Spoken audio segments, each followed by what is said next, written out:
Assalamualaikum warahmatullahi wabarakatuh.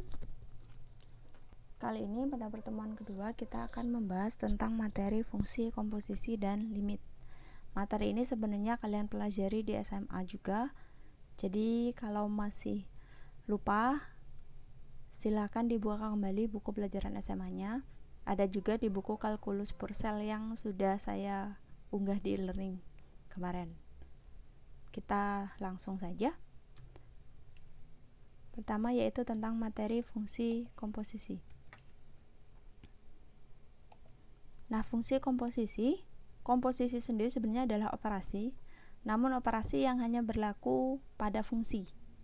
Kalian tidak bisa melakukan dua komposisi tiga. Dua dioperasikan dengan tiga menggunakan komposisi, tidak bisa. Komposisi hanya dilakukan pada fungsi. Jadi kalau dia tidak berbentuk fungsi, maka dia tidak bisa menggunakan operasi komposisi ini. Nah, fungsi komposisi sendiri ditandai oleh bundar kecil, bulatan kecil. Kalau di atas dia bundarannya namanya derajat, kalau di bawah dia menjadi komposisi. Nah, ini cara bacanya adalah F komposisi G pada X. Berarti fungsi X dikomposisikan dengan fungsi G. Maka X menjadi daerah asal untuk G dan nantinya GX akan menjadi daerah asal untuk fungsi F. Lebih jelasnya kita akan membahas dengan masalah nyata, yaitu dengan sebuah proses pembuatan kue. Di sini terdapat 3 buah hasil, ada tepung, ada adonan, ada roti. Dari 3 ini terdapat 2 buah proses, berarti terdapat 2 buah mesin. Yang pertama proses pembuatan adonan, yang kedua proses pembuatan roti. Coba perhatikan masalah yang tertulis. Jika setiap 1 kg tepung menghasilkan 7 kg adonan, berarti setiap 1 kg di sini akan menghasilkan 7 kg adonan.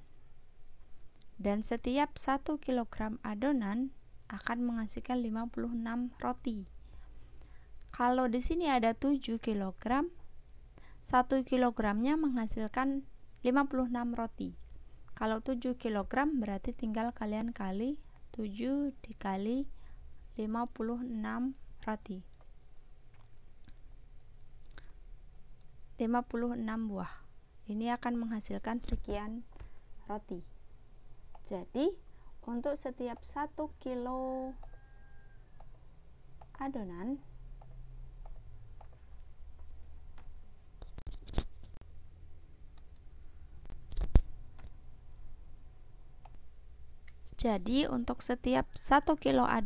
dia akan menghasilkan 56 roti. Jika 7 kilo adonan tinggal 7 dikali 56 sama dengan 392 roti. Sekarang berapa banyak roti yang dihasilkan dari 5 kilo tepung? Pertanyaannya adalah 5 kilo tepung. Berarti tepungnya 5 kilo, adonannya menjadi berapa, Bu? Berarti tinggal 5 kilo dikali 7 sama dengan 35.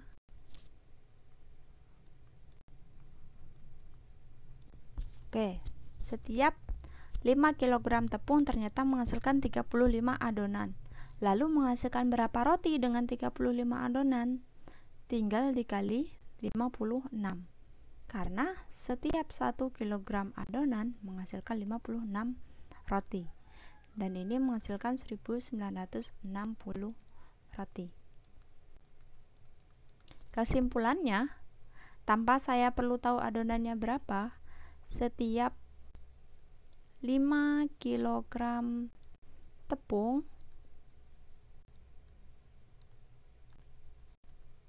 menghasilkan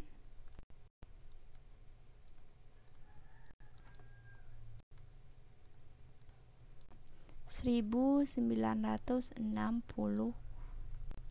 buah roti.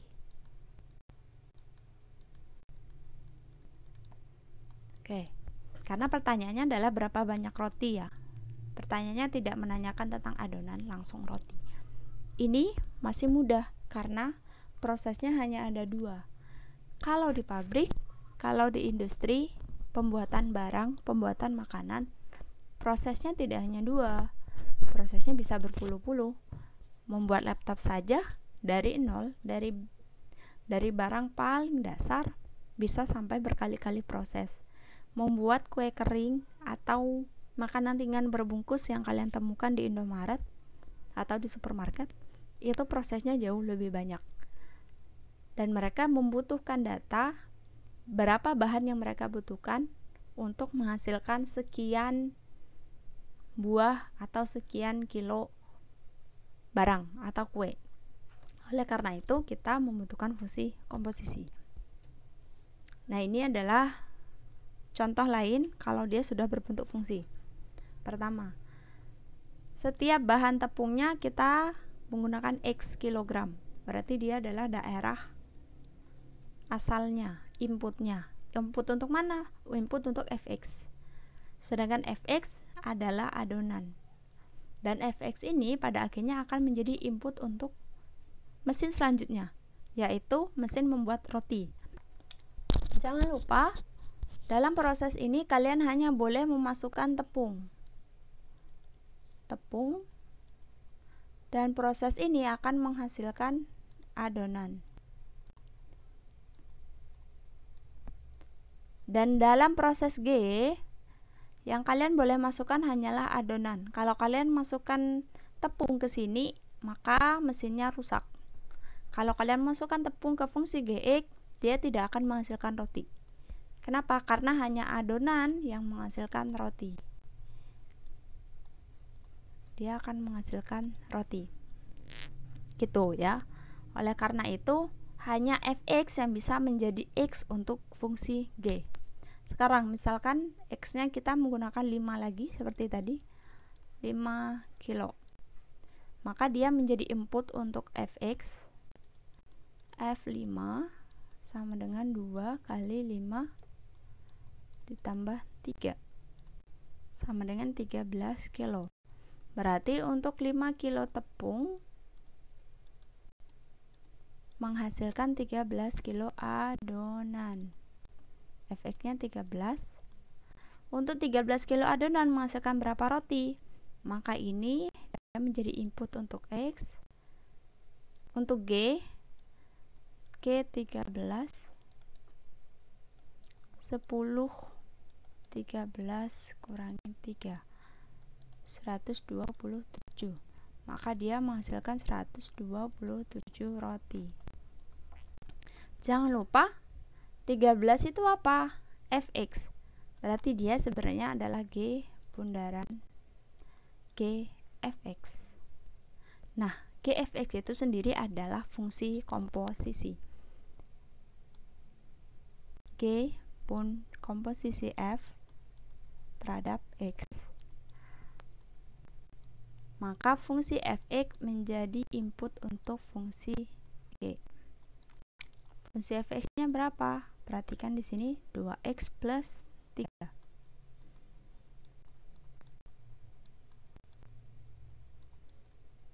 Sepuluh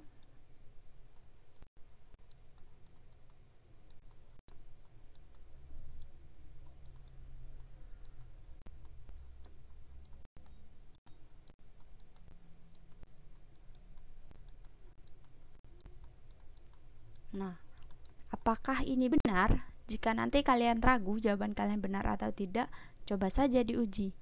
Masukkan F. Masukkan X sama dengan 5. Karena tadi kita nyobanya 5. 25 tambah 27. 100.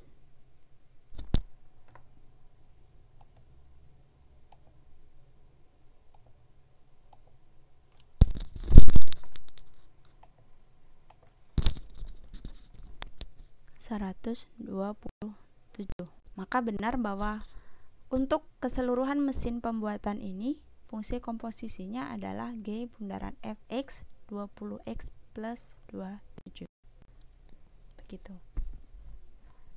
Ini tentang fungsi komposisi dasar saja. Untuk latihannya silakan coba mengerjakan soal-soal yang ada di buku kalkulusnya. Lanjut, kita akan membahas tentang limit. Limit, kalau kalian mendengar kata limit, mungkin kalian akan membahas tentang pendekatan, atau tentang jarak, atau tentang batas. Sama-sama benar, memang limit tentang 3 hal tersebut. Tapi sebenarnya ada sebuah definisi limit, yaitu tentang definisi intuitif. Maksudnya adalah bagaimana cara membaca sebuah limit. Nah, ini adalah persamaan limitnya. Jadi limit selalu berbentuk seperti ini. Cara membacanya adalah bahwa bila mana X mendekati C, X dekat tapi berlainan dengan C. Dia dekat tapi bukan C. Jika ada sebuah limit X mendekati C, maka fx, fungsi f-nya akan mendekati L. Jika fx mendekati L, maka L adalah nilai limitnya.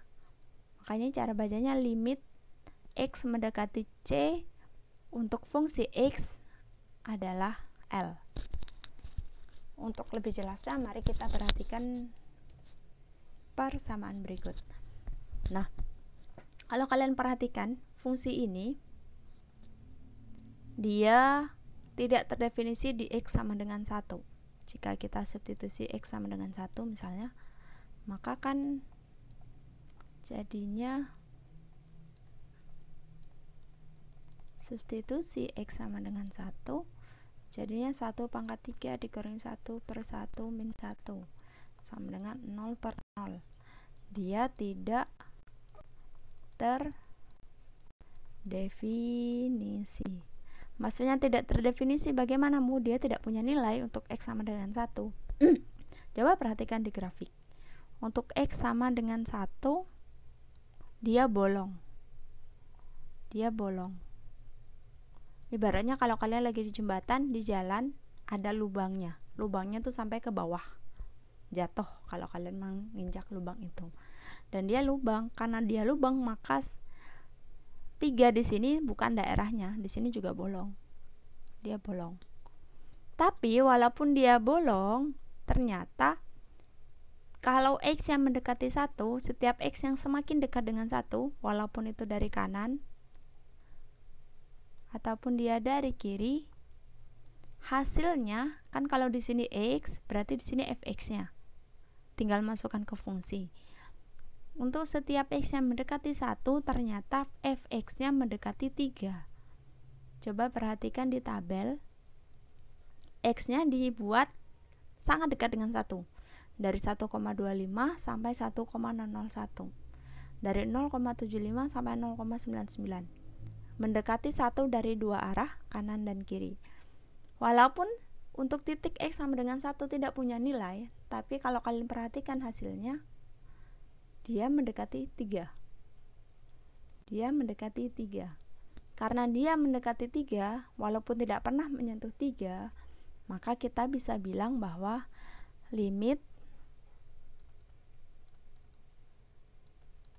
untuk X mendekati 1 dari fungsi ini, X pangkat 3 min 1 per X min 1 adalah 3. Kenapa? Karena untuk setiap X mendekati 1, fungsi ini mendekati 3. Gitu. Untuk setiap X yang mendekati 1,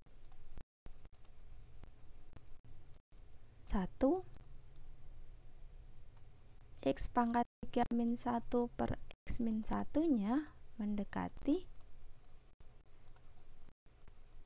3.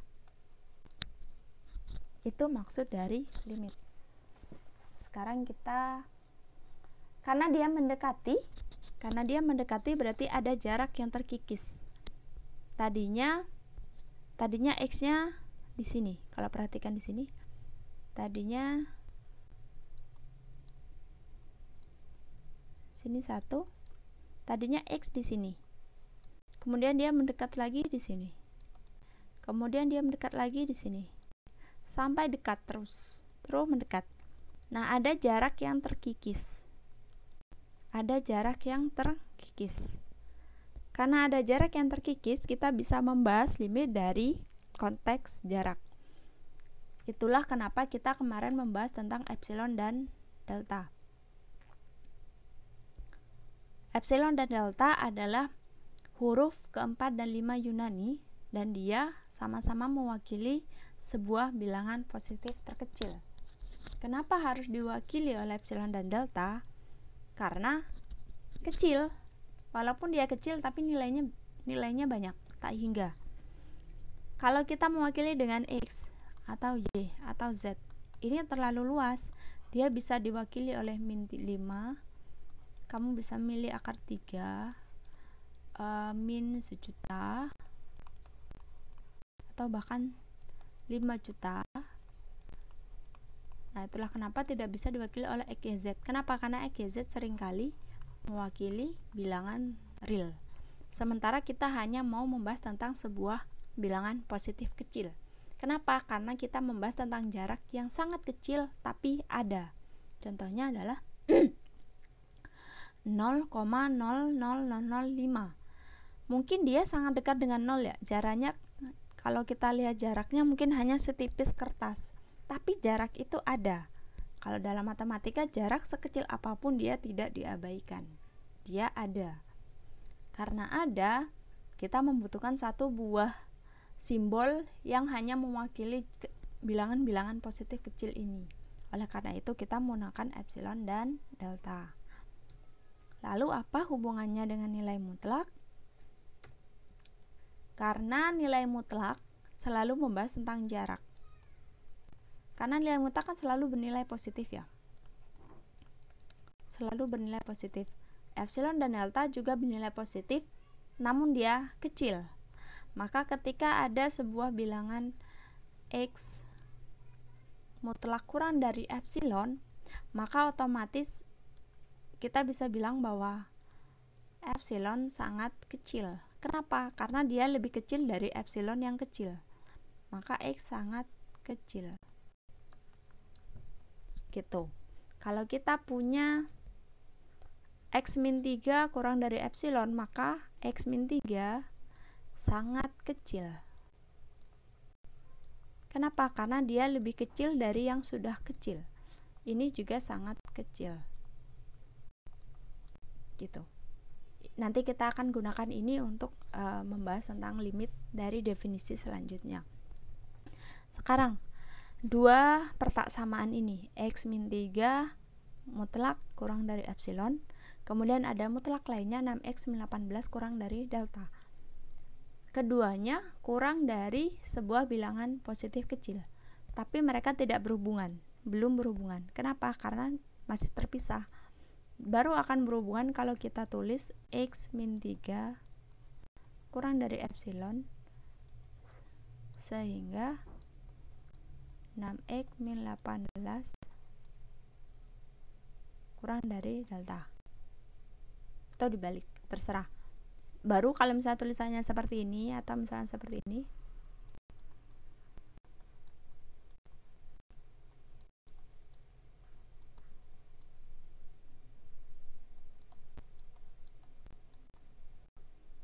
baru dia berhubungan. Epsilon dan deltanya harus saling berkaitan. Nah, seperti apa? Kita bahas selanjutnya. Ini adalah tugas kalian kemarin kan? Jika X min 3 kurang dari delta, maka 6X min 18-nya harus kurang dari epsilon. Jika A, maka B. Jika kamu lapar, maka kamu harus makan. Jika kamu haus, maka kamu harus minum. Seperti itu logikanya, logika matematika. Ada bab SMA. Maka kenapa jika kamu lapar kamu harus makan? Karena hanya makan yang bisa membuat kamu tidak lapar lagi. Kalau kamu bilang jika aku lapar aku harus tidur, salah. Kenapa? Kurang tepat sebenarnya. Karena tidur tidak membuat kita tidak lapar lagi, tapi tidur membuat kita tidak ngantuk lagi. Jadi tidak berhubungan. Maka untuk memastikan bahwa jika dan makanya, sebab dan akibatnya berhubungan, maka kita harus memastikan delta dan epsilonnya berhubungan. Oleh karena itu, pada akhirnya kita harus memilih delta dalam bentuk epsilon, seperti itu. Nah, ini sekedar informasi saja bahwa ini namanya kovalensi jika dan hanya jika.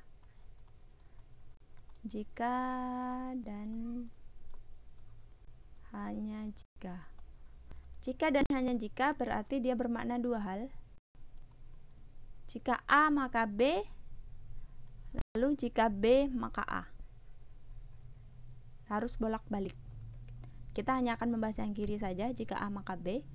Maka jika A maka B, dia akan terbukti kalau kita bisa menemukan delta dalam epsilon. Tapi gimana cara menemukan deltanya? Kita mulai dari yang paling kiri. Kita harus mencari epsilon seperti apa yang bisa kita temukan nanti. Oleh karena itu, mulainya dari yang paling kiri. 6x min 18 kurang dari epsilon. Kalau kita jabarkan kembali, ternyata mutlak dari x kurang 3 kurang dari epsilon per 6. Kurang dari epsilon per 6. Karena x min 3 sama dengan sebabnya, sama dengan apa yang menjadi jika di pertanyaan kita bisa memilih epsilon per 6 sebagai delta. Kita bisa memilih epsilon per 6 sebagai delta. Karena itu, ketika kita memilih, apakah dengan memilih epsilon per 6 sebagai delta akan menghasilkan 6x min 18 kurang dari epsilon? Kita cek 6x min 18, ternyata kan epsilon x min 3 nya kurang dari delta. X min 3 nya kurang dari delta, maka 6 dikali x min 3 pasti kurang dari 6 dikali delta. Dan delta itu sendiri kita sudah memilih sama dengan epsilon per 6. Ternyata dia sama dengan epsilon. Nah, dari depan sampai belakang kita bisa menyimpulkan bahwa 6x min 18 kurang dari epsilon.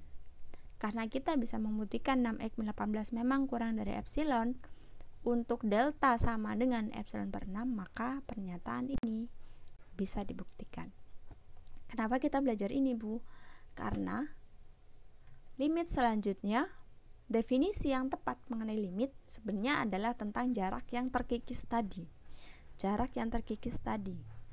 Definisi sebenarnya mengatakan bahwa limit x mendekati 3 fx sama dengan L, berarti bahwa untuk setiap epsilon lebih dari 0 yang diberikan, terdapat delta sama dengan 0 yang berpadanan atau yang bergantung, sedemikian hingga jarak antara fx dengan L kurang dari epsilon, asalkan jarak antara x dengan c kurang dari delta. Ini delta ya. Delta. Kurang dari delta. Untuk lebih pahamnya, perhatikan grafik yang pertama. Untuk setiap epsilon lebih dari 0. Ingat, epsilon adalah jarak. Dan dia jaraknya ada di sumbu Y. Ada sebuah titik L di sini. Ada sebuah titik L di sini yang mana dia tidak terdefinisi. Kenapa? Karena kalau kalian substitusi langsung fungsi C ke fungsi X, dia tidak terdefinisi, tidak ada nilai, walaupun dia mendekati titik L. Kalau kalian ada titik di sini, lalu kalian memilih satu titik di tempat lain selain L.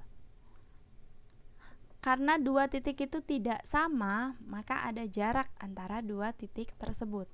Kita memilih epsilon sebagai jaraknya. Jarak ini kita katakan epsilon. Ingat, epsilon adalah sebuah jarak.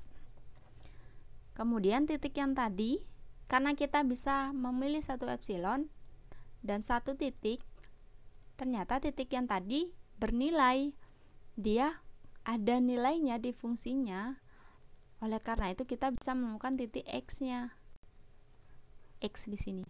Karena kita bisa menemukan titik x yang bernilai, karena dia bernilai, berarti dia bukan C. Kenapa, Bu? Karena C kan tidak bernilai, sedangkan dia bernilai. Berarti X dan C berbeda. Karena berbeda ada jarak. Jaraknya kita beri nama delta. Karena berarti kalau kita menemukan epsilon di sini, berarti ada titik yang terdefinisi, dan ketika ada titik di fx, kamu akan menemukan titik C di sumbu X yang dia berjarak delta dengan C. Lalu, apakah kamu bisa menemukan epsilon yang lain yang lebih kecil? Bisa. Separuhnya mungkin. Epsilon yang kedua misalnya. Dia jadi lebih dekat dengan C, tapi dia lagi-lagi bukan C. Dia X yang lain dan dia menghasilkan delta yang lain. Apakah kamu bisa menemukan delta epsilon yang lain? Bisa. Karena itu dikatakan untuk setiap epsilon lebih dari 0. Kenapa? Karena kamu bisa menemukan tidak hingga epsilon. Jarak yang semakin kecil tapi tidak sampai. Karena itu kamu juga menemukan banyak sekali titik tak hingga di sini yang berhubungan dengan titik di X. Dan kedua titik ini menunjukkan bahwa ada jarak yang terkikis sehingga jarak ini selalu kurang dari. Kenapa? Karena setiap kali kamu menemukan epsilon, kamu bisa menemukan epsilon lain yang lebih kecil, dan lebih kecil. Tapi dia tidak pernah sampai, tidak pernah sama dengan 0.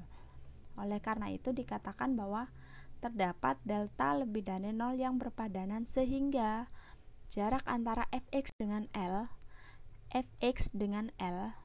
selalu kurang dari epsilon. Sedangkan jarak antara X dengan C, ini kan tadi X, ini kan tadi kita milih X, ini milih X,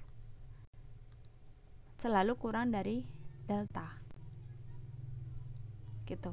Kalau tadi pendekatan, kalau sekarang tentang jarak yang terkikis. Selanjutnya, ini adalah contoh soal. Buktikan bahwa nilai limit X mendekati 4 untuk 3X min 7 sama dengan 5. Berarti jarak antara X min C yang kurang dari delta menghasilkan 3X min 7 min 5 kurang dari epsilon. Kita akan membuktikan ini.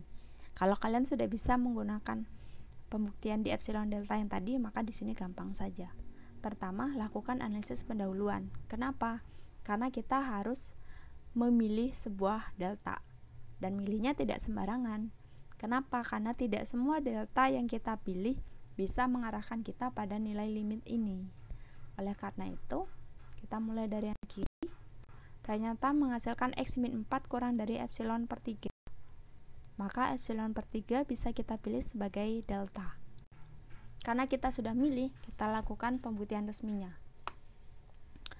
Misalkan terdapat sembarang epsilon lebih dari 0. Sembarang. Kenapa sembarang? Karena semua epsilon harus bisa memenuhi. Sembarang epsilon lebih dari 0, kita pilih deltanya sama dengan epsilon per 3.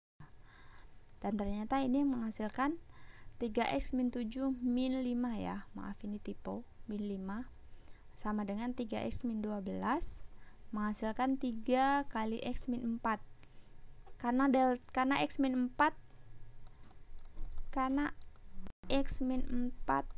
kurang dari delta, maka 3x min 4 kurang dari 3 dikali delta.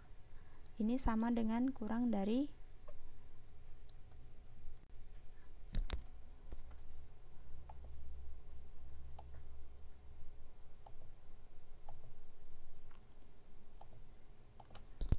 ini kurang dari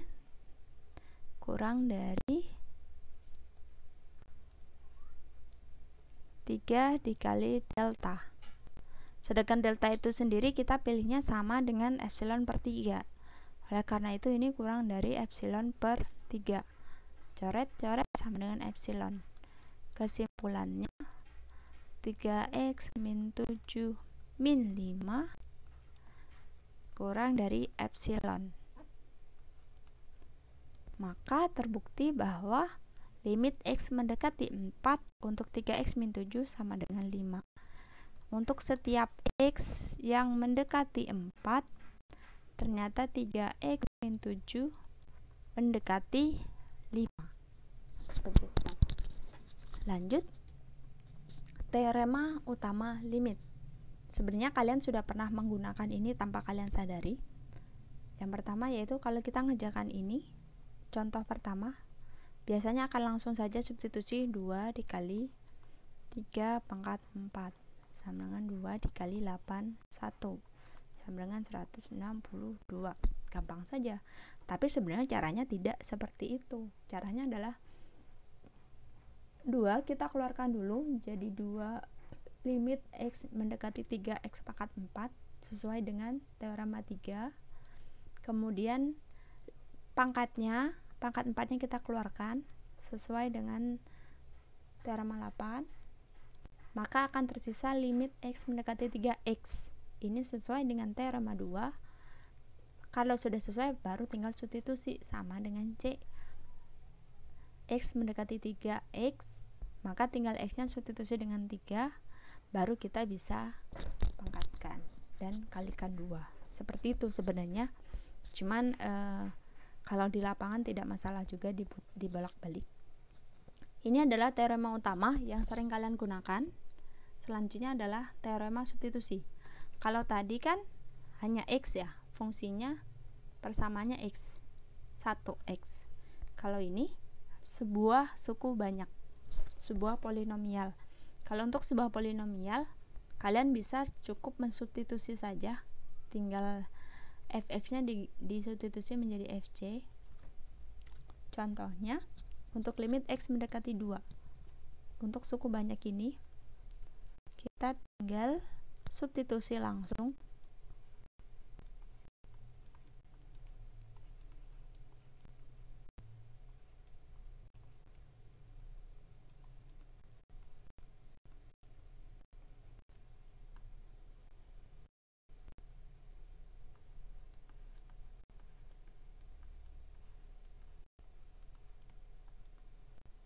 Oke, ini jawabannya, silakan dihitung sendiri. Hasilnya adalah 44 per min 8, atau kalian boleh tulis min 11 per 2. Tinggal substitusi, gampang kan? Teorema pertama, ini adalah cara satu menggunakan menyelesaikan limit. Substitusi langsung. Nah, ini latihan. Oh, ternyata tidak ada latihan. Lanjut. Teorema kedua. Lalu bagaimana dengan ini? Coba kita substitusi langsung menggunakan cara satu.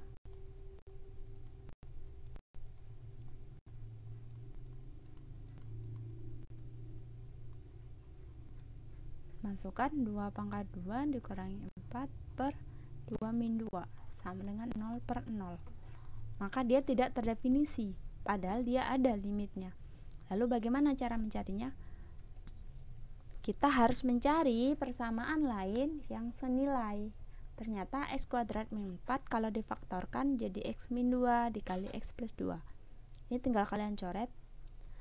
Dia sama dengan limit x mendekati 2 x plus 2. Ternyata ini dan ini adalah dua persamaan, adalah dua limit yang berbeda tapi sama, dan dia sama-sama memiliki nilai. Karena ini x plus 2 bisa kalian substitusi langsung. Nah, karena A sama dengan B dan B ternyata sama dengan C, maka A sama dengan C. Kalau ada A sama dengan B, B sama dengan C, maka A sama dengan C, sama dengan ini. Limit ini sama dengan limit ini, dan limit ini sama dengan 4. Maka kita bisa bilang limitnya juga sama dengan 4. Begitu. Maka cara keduanya adalah kalian harus menjabarkan dulu atau memfaktorkan dulu, faktorisasi, lalu substitusi. Ini untuk menghindari kalian terjebak di hasil tidak terdefinisi 0 per 0. Sekarang kita coba latihan untuk ini. Untuk limit X mendekati 3. Nah, ternyata persamaan ini kalau dijabarkan menjadi X min 3, X min 7. Yang masih lupa gimana caranya, coba dibuka kembali buku pelajaran SMP-nya tentang faktorisasi. Di SMA juga ada.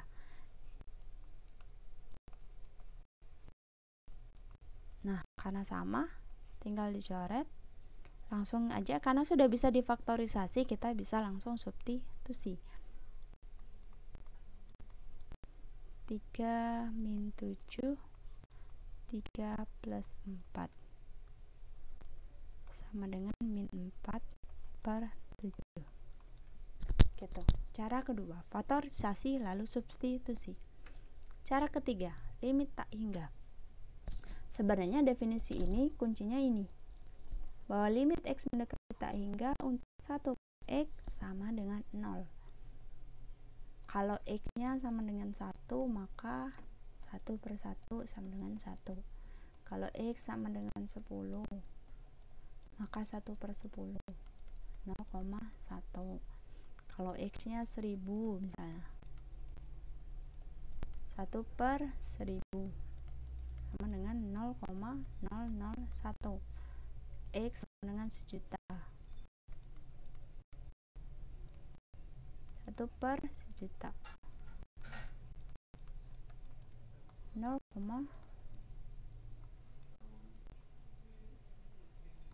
nah, X nya dia tambah besar loh. X nya dia semakin besar, tapi hasilnya semakin kecil. Apakah akan mencapai 0? Apakah mencapai 0?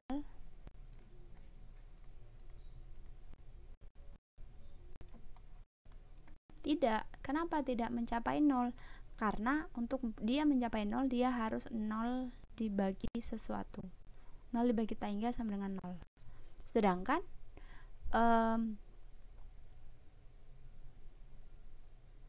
Sedangkan yang di atas kan bukan 0 kita, yang di atasnya 1.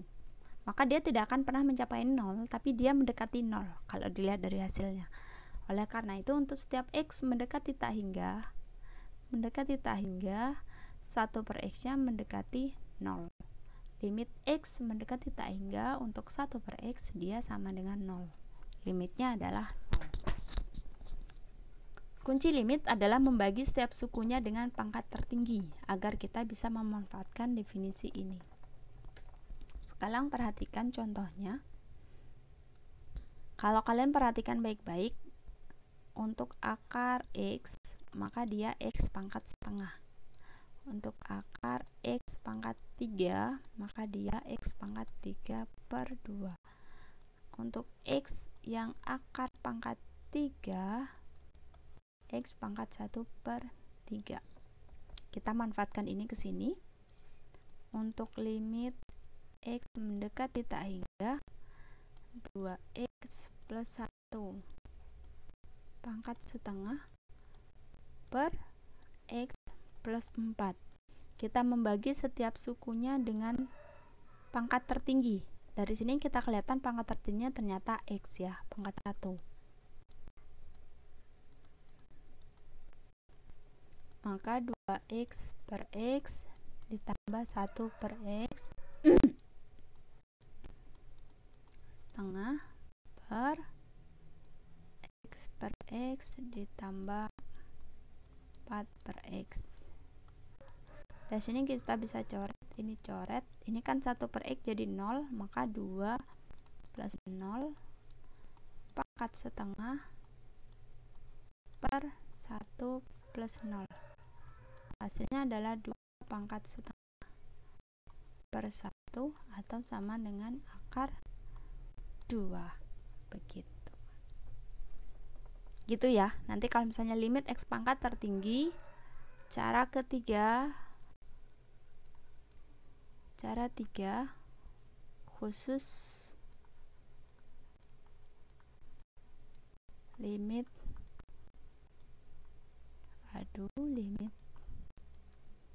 tak hingga adalah bagikan sukunya dengan X pangkat tertinggi. Pangkat tertingginya berapa? Tergantung soalnya. Lanjut.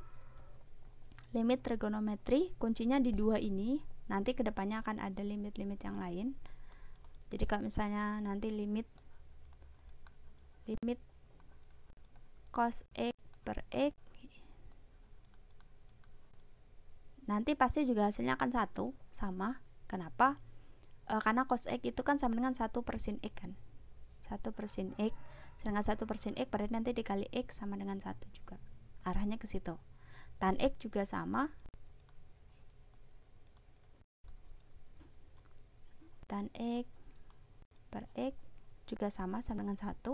Dan catatan lagi, kalau limit X mendekati 0 untuk sin X, berarti kan sama dengan sin 0, sama dengan 0. Kalau limit X mendekati 0 untuk cos X, substitusi saja cos 0. Berapa cos 0? 1.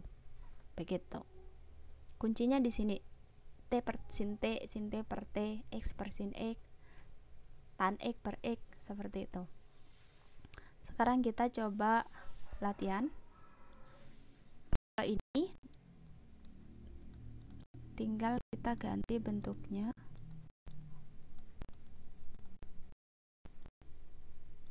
Tan X per 1 dikali tipe, sebentar.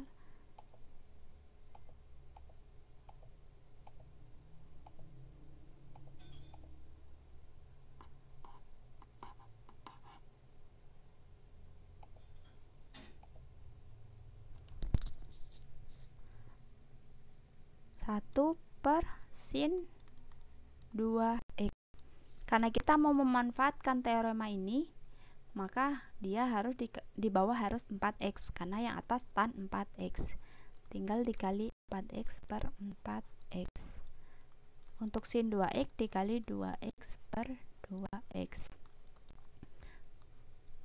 Ingat, ini limitnya hanya berlaku untuk limit lebih mendekati 0. Kalau limitnya mendekati yang lain, tidak ada jaminan dia berlaku. Jadi ya harus dicek dulu soalnya seperti apa. Kalau untuk X mendekati 0, pasti teorema ini berlaku.